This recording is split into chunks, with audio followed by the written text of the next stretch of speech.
Esse é uma cápsula e nós vamos falar agora sobre a justiça que negou o pedido da AGU e manteve a proibição da reconstrução da BR-319, né? Vocês sabem, a BR-319 é a única estrada que liga Manaus ao resto do Brasil, né, através de Porto Velho, e ela já foi uma estrada asfaltada, tudo certinho, mas há muitos anos não tem manutenção, e agora, desde o governo Bolsonaro, eles querem simplesmente refazer o asfalto da estrada. A estrada já está lá, ela já é usada, e só que entra em cena um monte de ONG ambientalista para proibir, para pressionar juiz, para pressionar procurador e coisa e tal, e olha só que coisa, né?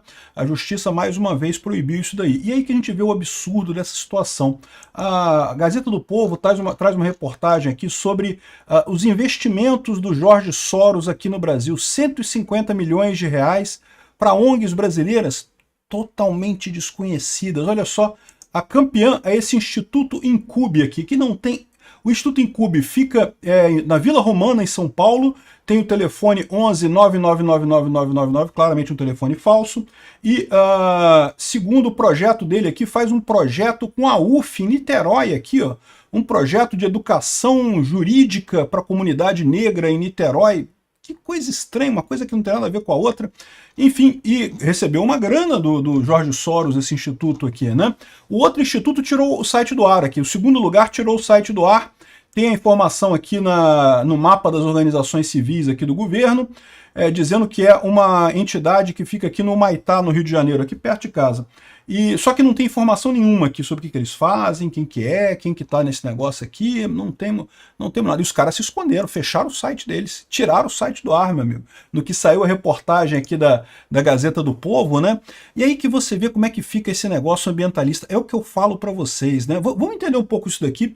Essa notícia foi sugerida por Nippon Ancap, Peter de Shortinho rebolando no baile funk e várias outras pessoas. Obrigado aí ao pessoal que sugeriu notícias lá no nosso site, no visãolibertaria.com. E obrigado a você que está assistindo o nosso vídeo. Se você gosta do nosso conteúdo, por favor, deixe o seu like e se inscreva aqui no canal, né? Pois bem, é o que eu falo para vocês, né? O pessoal tem essa ideia de que não, que o Jorge Soros é um cara super poderoso e não sei o que lá.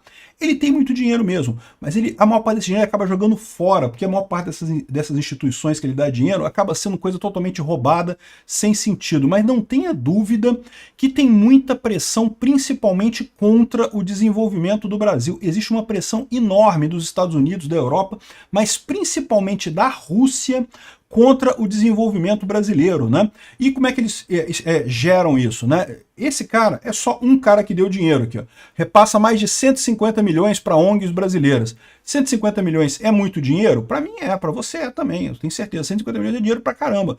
Mas você pode ter certeza que o que é investido é muito mais do que isso, meu amigo. E o principal vem justamente através desse círculo de ONGs que recebem dinheiro de milionários e de governos estrangeiros aqui no Brasil para atender necessidades que não são as necessidades das pessoas que moram na região, né? Esse caso aqui é um caso clássico. A quem interessa manter a BR-319 do jeito que está, né?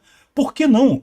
Manaus tem essa situação terrível. Lembra quando teve a crise do oxigênio de Manaus, que teve que se mandar cilindros de oxigênio com um avião?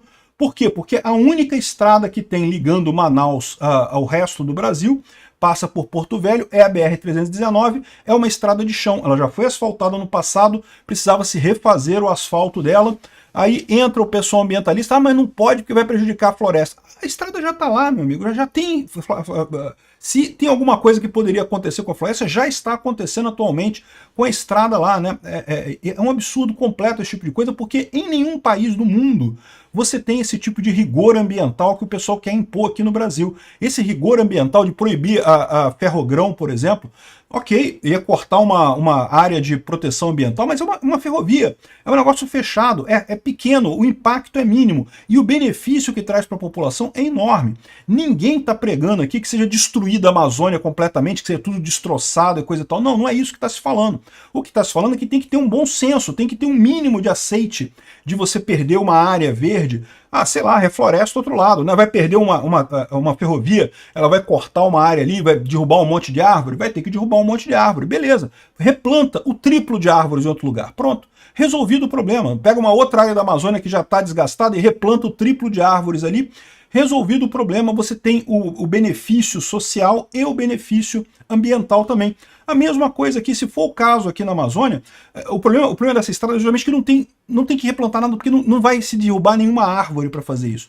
A estrada já está lá, ela já foi uma estrada asfaltada, só que, né, o clima na região amazônica é um clima muito chuvoso, muita água, e aí acaba que o asfalto vai cedendo, e agora do jeito que tá pior do que tudo, porque nesse momento, quando está seco, a Amazônia não tem problema. Nesse momento você passa pela BR-319 sem muitos problemas.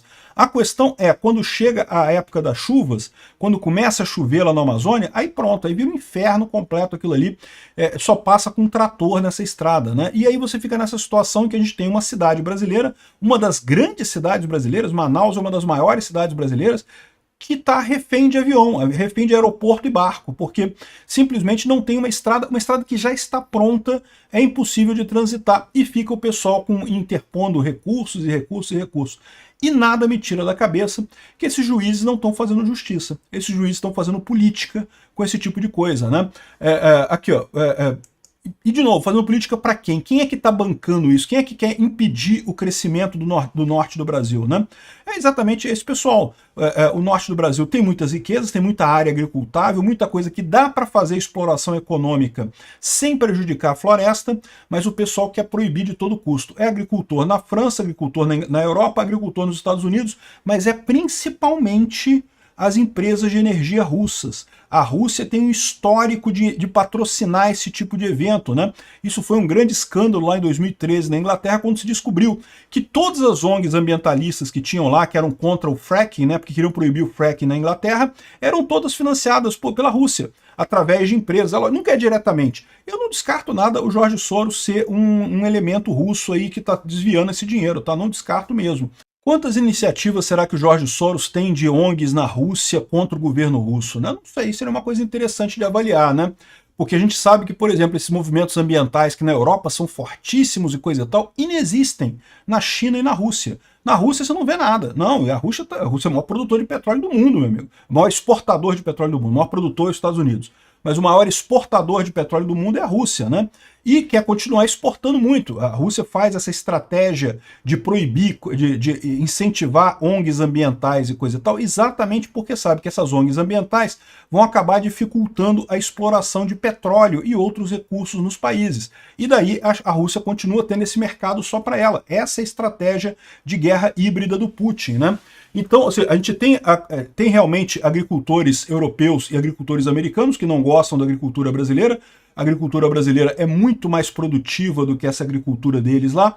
Então, no final das contas, existe sim esse problema, mas o problema maior é a Rússia. É o problema do petróleo russo. A Rússia além de ser uma ditadura que depende do petróleo, que depende do dinheiro disso, é uma ditadura com grande capacidade de informação que vem desde a época soviética. Desde a época soviética que a Rússia tem essa capacidade de infiltração, de coordenação, de espionagem, de fazer esse trabalho de informação em outros países. E usa disso hoje justamente para essas pautas ambientais, né?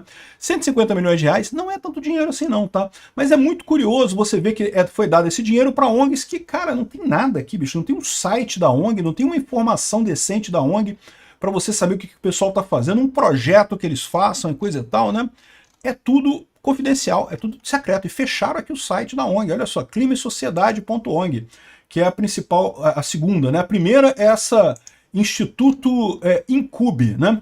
Que, segundo estão dizendo aqui, tem um processo aqui em Niterói, embora seja de São Paulo, tem um processo em Niterói para criar temas no campo jurídico a partir de uma perspectiva radicalizada, buscando proporcionar aos participantes uma compreensão das críticas das funções sociais. Teoria crítica social mesmo, amigo, né? Teoria crítica racial. Se você não sabe o que é teoria crítica racial, veja o meu vídeo sobre isso lá no Visão Libertária, né? É comunismo. É comunismo. Em última análise é isso, é comunismo, né?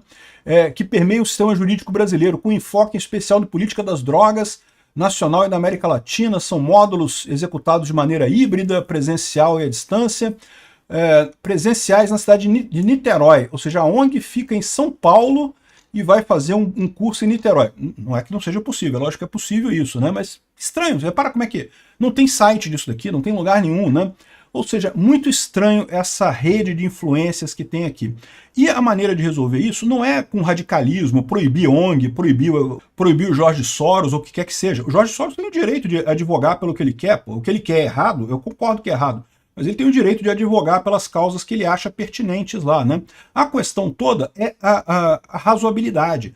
Tem que haver razoabilidade nesse negócio. O que está acontecendo aqui não é razoável. Obrigado por assistir o vídeo até o final.